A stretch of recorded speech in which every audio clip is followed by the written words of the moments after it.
Next speaker is Hayes Goosey from Montana State University. If I can open his presentation.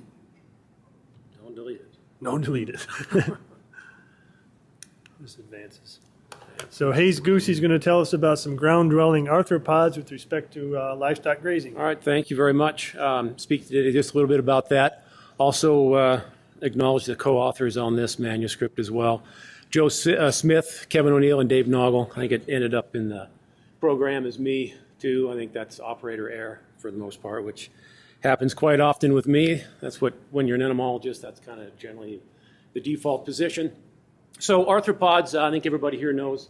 Everybody here knows are a fairly important food source for avian species. Mountain plover darts, 95%.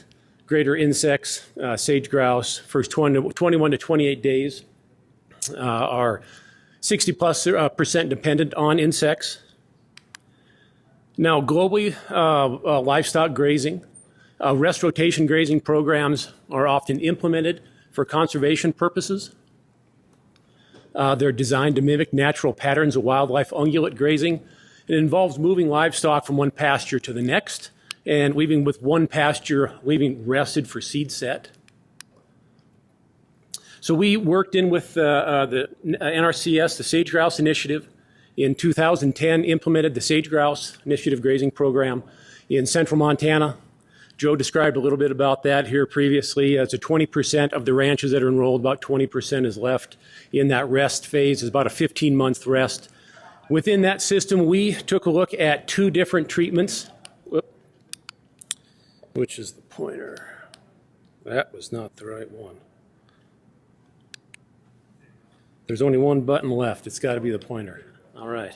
So with that, we monitored two different grazing systems, or two different treatments within that. We had our grazed treatment and then our deferred treatment. Grazing, we had just some general stocking rates we got from the landowners, about 4 to 19 cow days per hectare. Together, we incorporated these two. We call them a managed land. They were managed, they're active ranches. They had cattle grazing on them. When we put those two together, we call them managed. We also looked at the Lake Mesa National Wildlife Refuge. The lower unit hasn't had any livestock grazing in 10 plus years. It's characterized by high vegetative detritus. And this treatment we called idle. It was a non-grazed or a long-term deferment.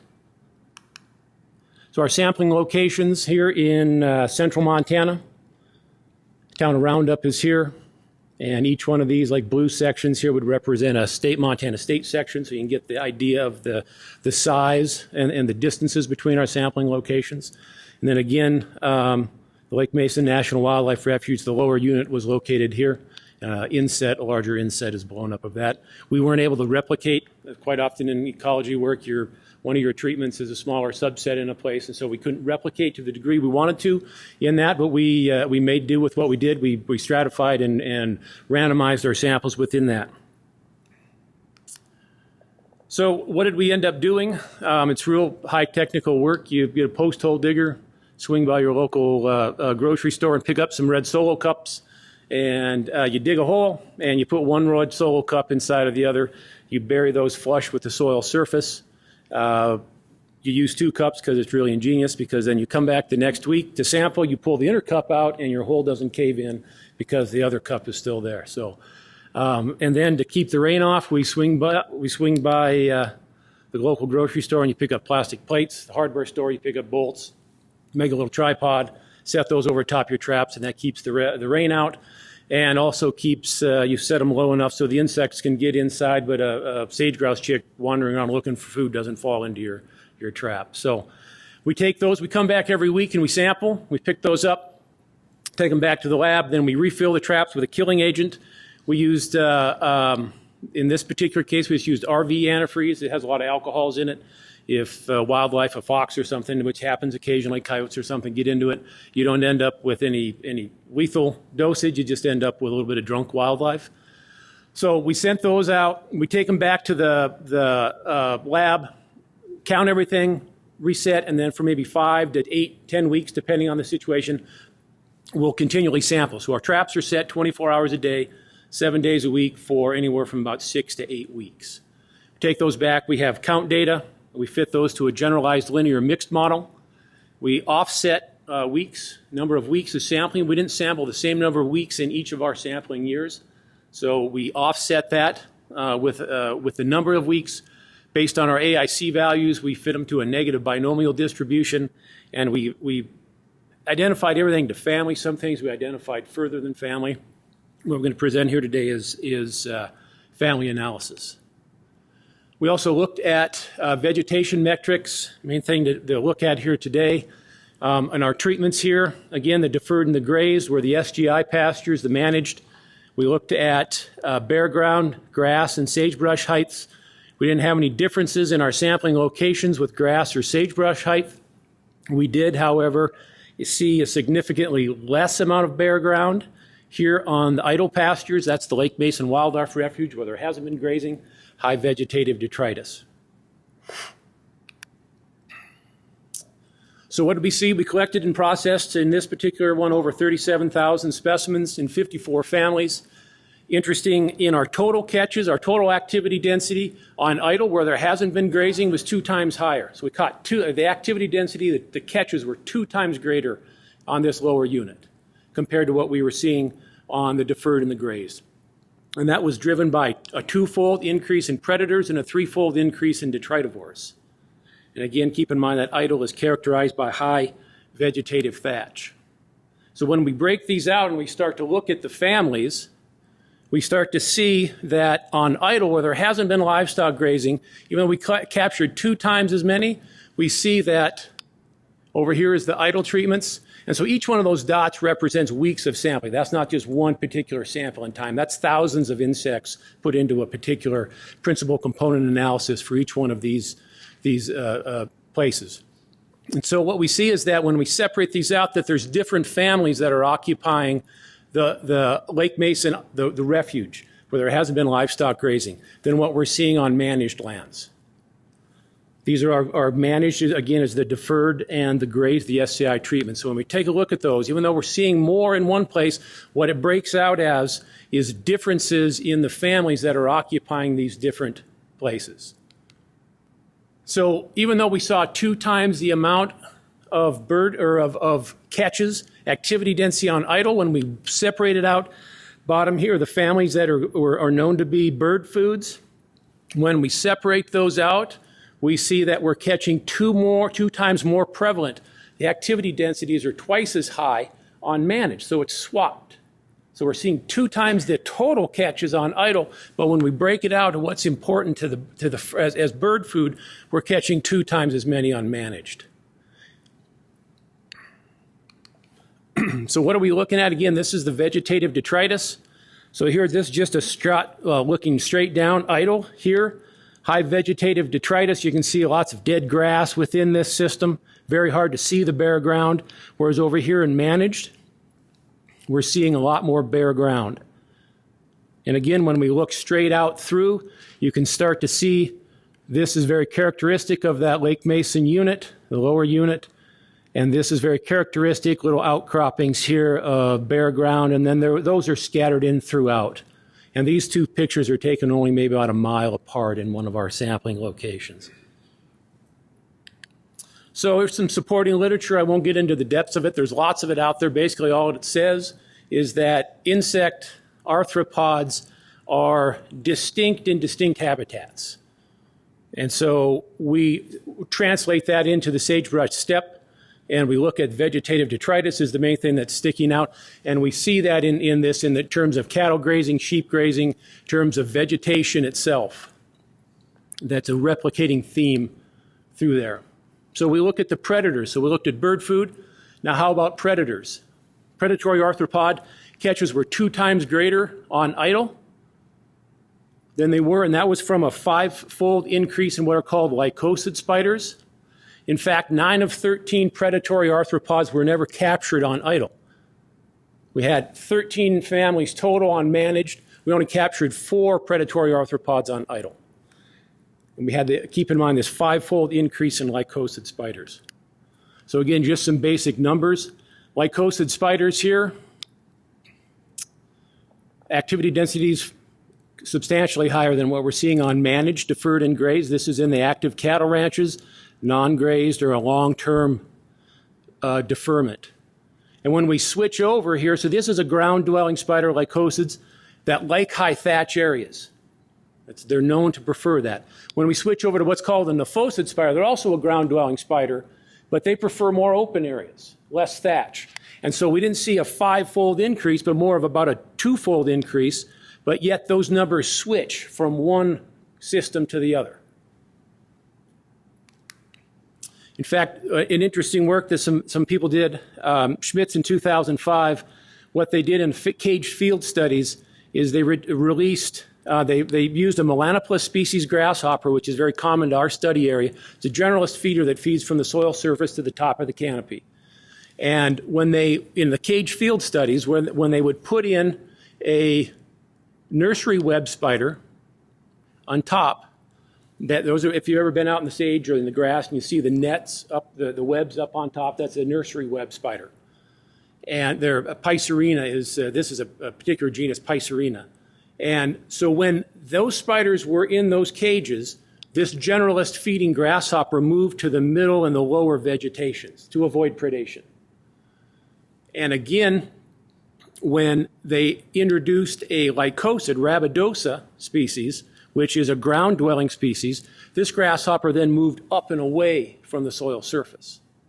And so we actually have two types of predation or effects here. We have direct predation of ground-dwelling spiders, these lycosid spiders, their impact on, because most of the food arthropods of grouse dwell on the ground. And those that can move then with this high level of pressure on the ground, they're being consumed, but then two, they're moving up into the higher areas of the canopy.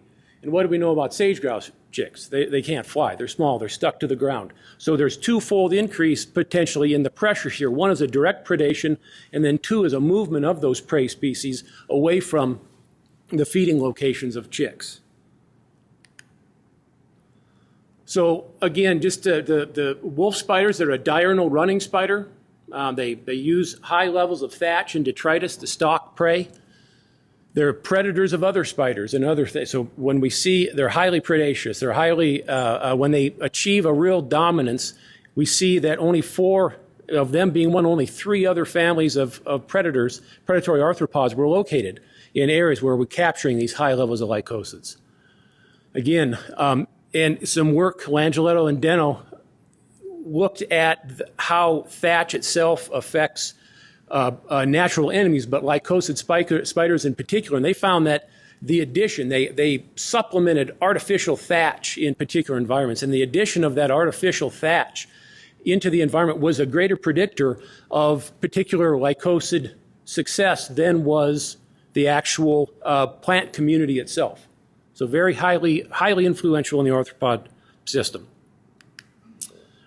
We also looked at detritivores, which you would expect. So we captured about 3 times as many detritivores on idle. Again, it's characterized by high levels of thatch, so you would expect that in itself. But what we didn't expect to see is one particular family of detritivore is also food of avian, bird food, and that's the scarab beetles. And particular parts of scarab beetles are dung beetles, the dung feeders.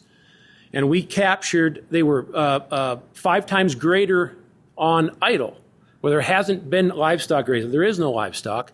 There is antelope, there's some deer, there's some other wildlife, but the real large dominant herbivore paths that these particular critters are attracted to and utilize to provision their young with dung balls to feed on. That's how they reproduce. The adults can live on a little bit of detritus, but they are dung obligates in terms of reproduction. So why are we seeing 5 times the number? And again, this isn't a large number. I don't want it to make it out that we're capturing a large number of even dung beetles on idle, but they're 5 times higher. And so what we speculated that may be due to is the anthelminic use, the residues. So in livestock operations, livestock are treated with things like ivermectin, which then active ingredient, it treats internal parasites. And then active ingredient is passed out into the manure, into the pasture. Dung beetles move to that, to utilize that, and the toxicity levels are either at the point where it makes them sick or it outright kills them.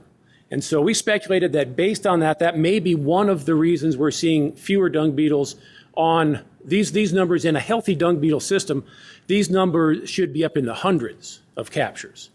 And so we know from lots of studies, there's been lots of work on this in the last 10 or 15 years, that anywhere, depending on the dosage, the animal, and the product used, anywhere from 62 to 98% of that active ingredient can actually be excreted in that pad onto the pasture. That becomes and then there's hundreds of other species of insect or arthropod that actually utilize that dung pad. It's real, for the entomologist in the crowd, how many are there? That's actually a really neat ecosystem to study, the dung pad itself. But from the perspective of avian conservation and food conservation, that's a concern of, if that's what's happening, that's a concern. We're trying to address that with some additional work. So beyond being avian food, what is the importance of dung beetles? So their job is, there's different species. The two main ones that we try to focus on: bury manure below the soil surface. They're either rollers or they're dwellers. And so what they do then is they improve that soil nutrient cycling, because what they do is burrow below the pad, or they roll dung balls off to the side and bury that below the soil surface, and then the female deposits an egg on that, and that develops. And so they'll decrease that, or they'll improve that soil nutrient cycling by increasing the amount of manure. And we're talking hundreds of thousands of these critters in particular pastures. They decrease pest flies, so a lot of the pests, horn flies, face flies of cattle operations, also reproduce in that dung pad. But the dung beetles, with their activity, they make that a non-host, a non-site for these. So they decrease pest fly populations. They have greater water retention, because what's manure? It's a lot of soil organic matter. They're burying that soil organic matter, which acts like that sponge on the rangelands.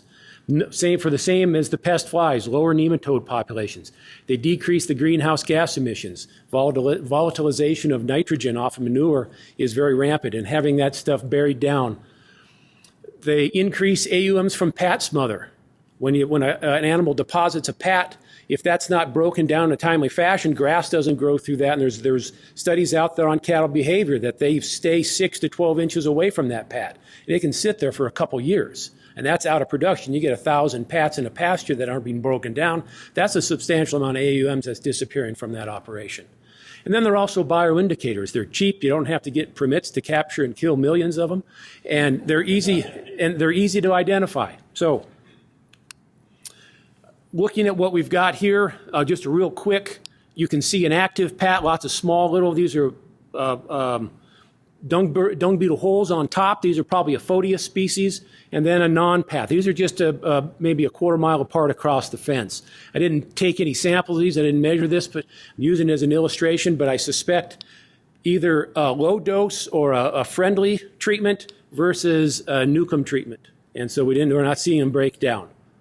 And again, that increases that soil organic matter. So real quickly, I mean, our results suggest that several important arthropod taxa may benefit from grazing, and the long-term absence of grazing, then it appears to alter that arthropod community composition.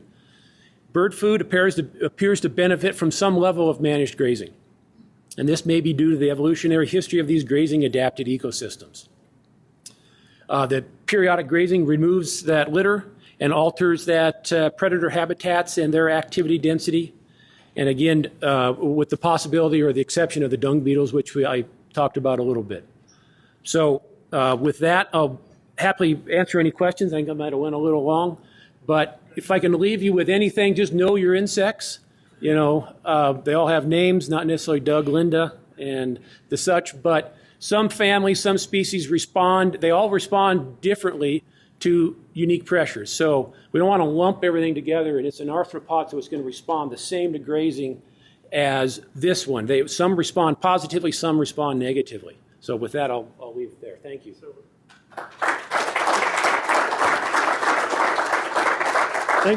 Thanks, Hayes. If there's any question, you can ask it now while I get the next presentation up. Sure.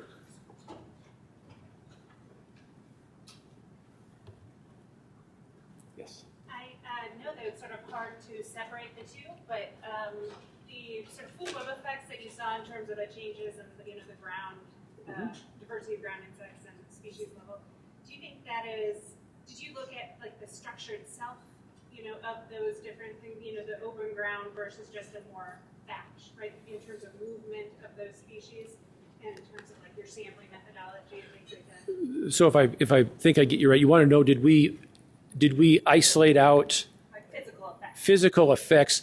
What we did is we measured we have passive traps.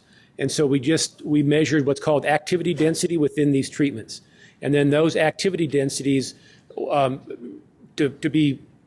so a larger insect can travel further than a smaller insect. And insects so that's your activity, and then a more dense species, you'll have your capture rate. So they're a confounded metric.